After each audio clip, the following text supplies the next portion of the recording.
series, cameraman Buster Keaton. It's a real pleasure, and we're happy to have this series right now for a number of reasons. One of them is because we're presenting new digital restorations of a number of Keaton's features and short films. And this restoration project is a joint project between the Cohen Film Collection and Cineteca di Bologna. The vast majority of works we're showing come out of that project. Also, it's a really wonderful opportunity to have silent musical accompaniment, as you see a piano right there. And we're particularly pleased to have Wayne Barker here for the first time, coming over here today from having yesterday played in the morning for the Silent Film Festival's Buster Keaton Shorts program. So we're super excited to welcome him because he's also moved to the Bay Area, so we'll have other opportunities to hear him. As Anita Munga said at the show yesterday, one wonderful thing about Buster Keaton films is that they are an extraordinarily great introduction to silent film. And I see we have a number of children here, and maybe some of you are seeing a silent film for the first time. And as she noted, his films are just incredibly imaginative, inventive, and funny. But also for us, it's a really nice opportunity to mark the publication of Dana Stevens' new book of the same title as our series, but with the subtitle, The Dawn of Cinema and the Invention of the 20th Century. And the way that she approaches Keaton's films through those lenses makes it just a really wonderful social and cultural examination, incredibly readable, and I highly recommend it to all of you.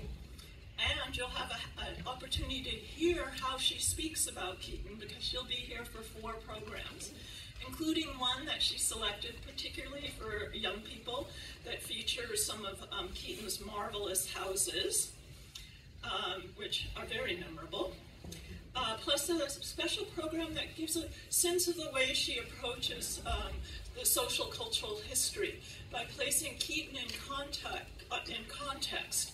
So that program includes shorts by Mabel Normand as an example of a woman filmmaker of the time, and also how the role of women filmmakers at that time, at the early days of cinema, when she says there were more women making films than there are now. A number of works by Roscoe Arbuckle, both behind and in front of the camera, and playing both men and women. He's a wonderful cross-dresser. And also giving us an opportunity to see him interact with Keaton. He gave Keaton his first opportunity to be exposed to making film, and seeing the two of them interact in front of the camera is just pure pleasure. And then finally, also work by Burt Williams, a Caribbean American, who made a number of all-black productions that within the last few years, number of years, were rediscovered. And he himself acts with blackface on, and was a great inspiration to Keaton, or was very beloved by Keaton. So Dana Stevens' book will be in the bookstore, already is, and in case you want to start reading before she gets here, but we'll also be having a book signing when she's here. And then as her book makes clear, Keaton remained inventive long after the silent era, and was very interested in things like television, and also it made a film with Samuel Beckett, sort of legendary film. So we'll also be showing that, and a really wonderful essay film about the making of that film, which is called Film, film with Buster Keaton by Samuel Beckett and directed by yet another person. So that film essay is really incredible, and that's how we'll close our series. So then also, another reason for seeing Keaton now is that as the modern era that Dana Stevens describes unfolded, with its particular anxieties and worries and disturbances that we also are experiencing in a different way now, Keaton met those moments without a smile. So his comedy touches on tragedy, on the dilemmas of the times. And as the walls of the world fell down around him, more than once Keaton was standing right where there was an open window and emerged unscathed. In one of for those of you who have seen it, is one of his best remembered and astonishing and wonderful visuals. And it represents what he's so known for: precise planning, technical ingenuity, and maybe you could call it also lucky stars. But also, as you'll see tonight, Keaton is a wonderful dreamer.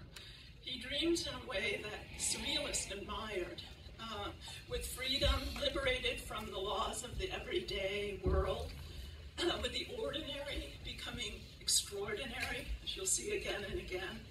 And in particular, today, when we see three dreams, a projectionist can step into a screen and into a movie.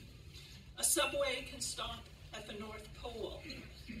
A young Keaton can play every part in a playhouse, moving between audience, players, musicians, young, old, different genders, different races. And all the while, though, Keaton is dealing with life, with l'amour fou, or his crazy love lives, his financial issues, his family problems, and a myriad of other obstacles that come up in his daily life. And in doing so, I think you'll see he creates just beautiful, marvelous poetry. So we'll have 8 programs, and I don't know, I think you'll just have to save December and come and see more of them. He's just such a treat. So before I bring up Wayne Barker, I want to again thank our sponsor, as you saw on the slide, Rod Brown and Peter Washburn, and also the Silent Film Festival, which did so much to help bring out the word. And now it's a real pleasure to welcome Wayne Barker.